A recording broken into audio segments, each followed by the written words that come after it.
Assalamualaikum warahmatullahi wabarakatuh. Saya Amir Andi Galib dengan NIM 18650.001 kelas A. Di sini saya akan membuat video mengenai materi manajemen proyek informasi dan teknologi. Baik, langsung saja. Manajemen proyek perangkat lunak merupakan bagian yang penting dalam pembangunan perangkat lunak. Sekalipun tidak bersifat teknis seperti pengkodean, hal-hal dalam manajemen proyek PL mampu menentukan apakah proyek akan berjalan dengan baik sehingga menghasilkan produk yang baik. Hal-hal yang berkaitan dengan manajemen PL adalah pengelolaan personel dan koordinasi tim, masalah dan proses.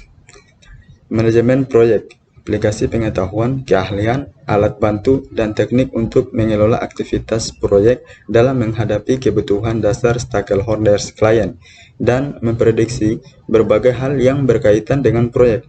Atau dengan kata lain, manajemen proyek adalah proses melingkupi, merencanakan, menyediakan staf, mengorganisasi, mengarahkan, dan mengontrol pengembangan sebuah sistem yang dapat diterima dengan biaya minimal dan dalam jangka waktu tertentu. Manajemen personel, produk, dan proses. Manajemen proyek perangkat lunak mengatur 4 hal penting. Ada personel, masalah berkaitan dengan produk, proses, dan proyek tambahan. Tapi sangat penting. 4 hal ini berurutan mulai dari yang paling penting. Personel mendapat tempat paling penting karena tanpa personel yang baik dan tepat, maka 3 hal lain tidak bisa berjalan dengan baik. Kategori personel. Proses pembangunan PL melibatkan banyak personel dan dikategorikan dalam 5 kategori. Manajer senior yang menentukan usaha yang dikerjakan dan pemegang keputusan dalam proyek. Manajer proyek, pemimpin tim yang membuat rencana, memotivasi, mengatur, dan mengendalikan praktisi yang mengerjakan PL. Praktisi yang mengerjakan PL. Klien yang menentukan kebutuhan PL dan pihak lain yang berkaitan dengan hasil produk. Pengguna PL yang berinteraksi langsung dengan PL yang dibangun. Pemimpin tim. Pemimpin tim PL di sini adalah manajer proyek. Seorang pemimpin tim diharuskan mempunyai keterampilan memimpin yang cukup. Seseorang tidak menjadi pemimpin tim secara kebetulan, tapi sungguh-sungguh karena punya kemampuan. Kemampuan yang harus dimiliki pemimpin tim: mampu memotivasi, mampu berorganisasi, mampu mendorong keluarnya ide-ide baru, mencari penyelesaian masalah, mampu menjadi manajer, mampu menghargai kerja, mampu mengenali tim. Proyek adalah urutan sementara aktivitas-aktivitas unik, kompleks, dan terkoneksi yang memiliki suatu tujuan atau sasaran dan harus dilengkapi dengan waktu yang spesifik, sesuai dengan anggaran, dan sesuai dengan spesifikasi. Manajemen proses adalah aktivitas mendokumentasi pengelolaan dan secara terus-menerus memperbaiki proses pengembangan sistem. Yang menentukan keberhasilan atau kegagalan proyek meliputi 2 hal. 1. Keterbatasan lingkup proyek. Sesuatu yang secara potensial membatasi proses-proses dalam proyek, yaitu meliputi 3 hal. Time. Waktu yang dibutuhkan dalam menyelesaikan proyek. Ada beberapa event yang memaksa dalam timeline proyek, yaitu opportunity, ada limitation, ada competition. Cost. Semua biaya yang dibutuhkan dalam proyek. Semua sumber daya yang dibutuhkan untuk menyelesaikan proyek tergantung pada biaya. Pentingnya manajer proyek di sini adalah melakukan estimasi. Setelah itu adalah monitor semua limitasi ini supaya proyek aman. Quality.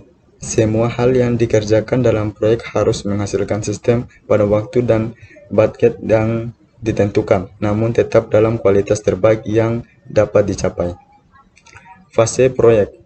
Persiapan, mengenali kebutuhan yang berhubungan dengan proyek untuk menangani masalah-masalah. Perencanaan, ketika mendefinisikan rencana yang akan digunakan untuk penyelesaian tujuan akhir. Pelaksanaan, mengkoordinasi staf dan sumber daya penting lainnya seperti yang sudah ditetapkan dalam perencanaan. Pengawas, monitoring secara konstan terhadap overall progress dalam proyek dan menjaga integritas tujuannya. Sosialisasi, formalisasi penerimaan kesuksesan suatu proyek dari stakeholders. Dokumentasi, dokumen konsep proyek, ikhtisar dari apa yang diucapkan klien pada meeting pendahuluan. Dokumen kebutuhan proyek, hasil dari analisa kebutuhan. Dokumen persetujuan atau validasi, dokumen yang berisi pengesahan manajemen dari klien bahwa proyek diizinkan untuk mengalokasi sumber daya. Dokumen lingkup proyek, kandungan proyek yang berhubungan dengan proyek seperti project members, project sponsor, dan sebagainya. Dokumen perencanaan proyek detail yang menunjukkan strategi untuk dapat menyelesaikan proyek. Outline-nya bisa berupa tahapan-tahapan, fase, dan langkah demi langkah kerja. Dokumen sosialisasi, metode sosialisasi, training, serah terima dengan stakeholders, dan komitmen akhir seperti garansi dan sebagainya. Proyek dianggap sukses jika sistem yang dihasilkan diterima oleh pelanggan, sistem informasi yang dihasilkan tepat waktu, sistem informasi yang dihasilkan sesuai dengan anggaran. Proses pengembangan sistem memiliki impact minimal pada operasi-operasi bisnis yang berkesinambungan. Penyebab kegagalan suatu proyek, kegagalan untuk membentuk komitmen manajemen atas pada proyek, kurangnya komitmen organisasi pada metodologi pengembangan sistem, mengambil jalan pintas tanpa melalui metodologi penelitian, manajemen ekspektasi yang buruk, komitmen dini dalam menetapkan anggaran dan jadwal, teknik estimasi yang kurang baik, terlalu optimis, kurangnya keterampilan manajemen, kegagalan beradaptasi dengan perubahan bisnis, sumber daya yang tidak mencukupi, kegagalan dalam mengelola perencanaan. Kompetensi manajer, kesadaran bisnis, orientasi rekan bisnis, komitmen pada kualitas, inisiatif, pengumpulan informasi, pemikiran analisis, pemikiran konseptual, kesadaran antar personel, kesadaran organisasi, antisipasi impact, banyak menggunakan pengaruh, memotivasi orang lain, keterampilan komunikasi, mengembangkan orang lain, memonitor dan mengontrol, kepercayaan diri, manajemen stres, kepedulian pada kredibilitas, fleksibel. Fungsi-fungsi dan proses manajemen proyek, scoping, ada planning, ada estimating, ada scheduling, ada organizing, directing, controlling, dan closing. Peralatan dan teknik manajemen proyek. PERCAT adalah model jaringan grafis yang menggambarkan tugas-tugas proyek dan hubungan antara tugas-tugas tersebut. Gantt chart adalah bagan batang horizontal sederhana yang menggambarkan tugas-tugas proyek berdasarkan kalender.